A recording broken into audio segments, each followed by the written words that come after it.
दिल्ली के स्कूल में mobile phone ban, सिर्फ स्टूडेंट्स के लिए नहीं, शिक्षकों के लिए भी। नमस्कार, मैं परिमल कुमार। आज बात स्मार्टफोन, मोबाइल फ़ोन को लेकर, जिसे दिल्ली सरकार ने अपने स्कूलों में शिक्षकों के लिए भी प्रतिबंधित कर दिया है।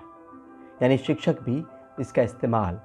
नहीं कर पाएंगे और इसको लेकर बाकायदा डायरेक्टरेट ऑफ एजुकेशन की तरफ से एक सर्कुलर जारी किया गया है। उस सर्कुलर में इस बात पे जोर दिया है कि जो शिक्षक हैं वो मोबाइल फ़ोन का इस्तेमाल नहीं कर पाएंगे और ख़ास तौर पे क्लासरूम की बात हो, लाइब्रेरी की बात हो या फिर लेबोरेटरी की बात हो, जहाँ पे पढ़ाई से जुड़ी चीज़ें हो रही होंगी, वहाँ पे उनके लिए भी मोबाइल फ़ोन प्रतिबंधित है। एक तरीके से एक नज़ीर पेश करने की बात, क्योंकि स्टूडेंट्स के लिए पहले से ही इस पे रोक है और स्टूडेंट्स मोबाइल फ़ोन नहीं लेके जा सकते हैं, लेकिन ये इंतज़ाम ज़रूर किया गया है कि अगर उनके लिए कोई इमरजेंसी सिचुएशन हो तो उस तरीके का नंबर हो जहां पेरेंट्स से स्टूडेंट की बात करवाई जा सके। अब यहाँ पर बात निकल के आई है कि शिक्षकों के लिए भी, टीचर्स के लिए भी इस पे प्रतिबंध लगा दिया है और ये ख़ास तौर पे दिल्ली की जो तमाम सरकारी स्कूल्स हैं, गवर्नमेंट और गवर्नमेंट एडेड स्कूल्स, उनको ये सर्कुलर भेजा गया है। हमने पहले भी देखा है कि किस तरीके से मोबाइल फ़ोन के इस्तेमाल से बच्चों में, ख़ास तौर पे अलग अलग जगहों पे जो स्टडी हुई है, उनके कंसंट्रेशन, ग्रेड्स या एकेडमिक परफॉर्मेंस, इन तमाम चीज़ों पर असर पड़ता है। उस पर भी हम लौट कर आएंगे, लेकिन इस सर्कुलर में क्या कहा गया है वो आपको पहले बता देते हैं। इसमें बताया गया है कि सब्जेक्ट में कहा गया कि गाइडलाइंस रिगार्डिंग टीचिंग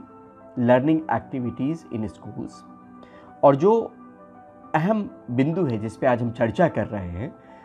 उसके बारे में कहा गया कि teachers and other staff are refrained from using mobile phones during the teaching learning activities,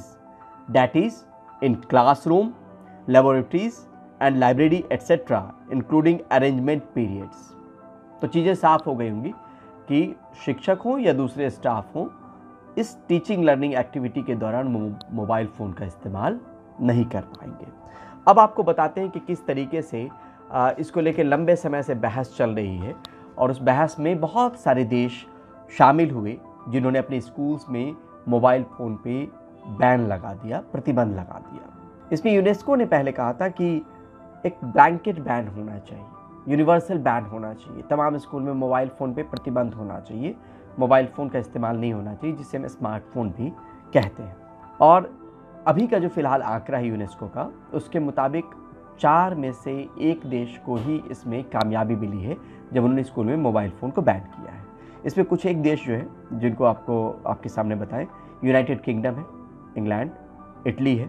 USA के कुछ राज्य हैं, नाइजीरिया, ब्राज़ील, मिस्र, साउथ कोरिया, बेल्जियम, इस तरह के कुछ एक कंट्री है जहाँ पे पूरी तरीके से बैन लगा है। पायलट प्रोजेक्ट के तौर पे फ्रांस में ट्रायल चल रहा है, जिसको देखा जाएगा कि किस तरह के नतीजे हैं। यहाँ पर यह भी बताएं कि एक स्टडी हुई नॉर्वे में, नॉर्वेन इंस्टीट्यूट ऑफ पब्लिक हेल्थ ने किया और करीब 1000 स्कूल के आसपास उन्होंने सर्वे भेजा कि जब मोबाइल फ़ोन लेकर बच्चे आ रहे थे तब की क्या स्थिति थी और जब लेकर नहीं आ रहे हैं तब की क्या स्थिति है। तो स्मार्टफोन को लेकर जो ये सर्वे किया गया, स्कूल्स में जो भेजा गया, वो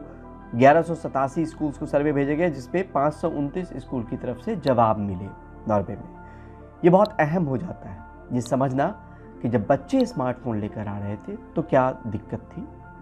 और नहीं लेकर आ रहे हैं तो किस तरीके का सुधार है। ये अगर स्टडी आप देखना चाहें तो आप देख सकते हैं, smartphone bans students outcomes and mental health, इस नाम से स्टडी मिलेगी। इसमें सीधे तौर पे कहा गया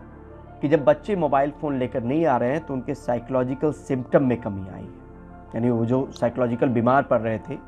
जो मानसिक तौर पे बीमार पड़ रहे थे, उसमें कमी देखी गई। ग्रेड और एकेडमिक परफॉर्मेंस सुधरा है, बुलिंग की घटना घटी है।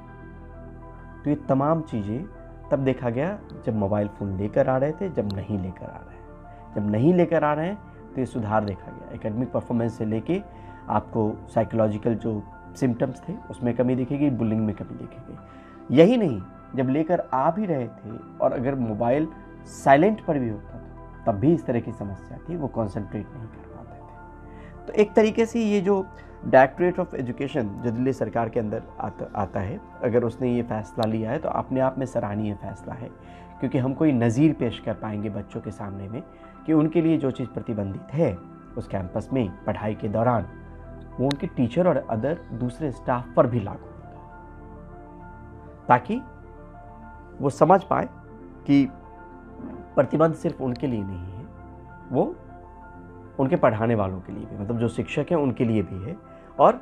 इससे एक एग्जाम्पल सेट करने में आसानी मिलेगी, स्टूडेंट का फोकस बढ़ेगा, साथ में टीचर जब वहाँ पे रहेंगे और मोबाइल फ़ोन वो यूज नहीं कर पाएंगे तो वो कॉन्सेंट्रेट होके सीधे तौर पर पढ़ाने पर ही ध्यान दे पाएंगे, बाकी कोई एक्टिविटी पे ध्यान नहीं दे पाएंगे। तो इससे निश्चित तौर पे जो एक गोल अचीव करने की कोशिश की गई है, कोशिश कर रही है दिल्ली सरकार अपने स्कूल के बच्चों को लेकर, वो फुलफिल होता हुआ नज़र आएगा। जब बीच में कोई इस तरीके का डिवाइस नहीं होगा तो जो टीचर पढ़ा रहे होंगे वो भी बिल्कुल फोकस्ड होकर पढ़ाएंगे, और बच्चों के पास तो पहले ही मोबाइल फ़ोन नहीं है तो वो भी फोकस्ड होकर पढ़ेंगे। यानी जब एक्टिविटी चल रही हो, टीचिंग लर्निंग एक्टिविटी, उस बीच में कोई अवरोध ना बने, कोई बाधा ना बने, उसके उद्देश्य से, उसके अंतर्गत ये फैसला डायरेक्टरेट ऑफ एजुकेशन दिल्ली के तहत से लिया गया है, और एक अच्छा फैसला है जिसमें आने वाले वक्त में हो सकता है कि एकेडमिक परफॉर्मेंस और ग्रेड के तौर पे हम सुधार भी देखेंगे और देखने को मिलेगा।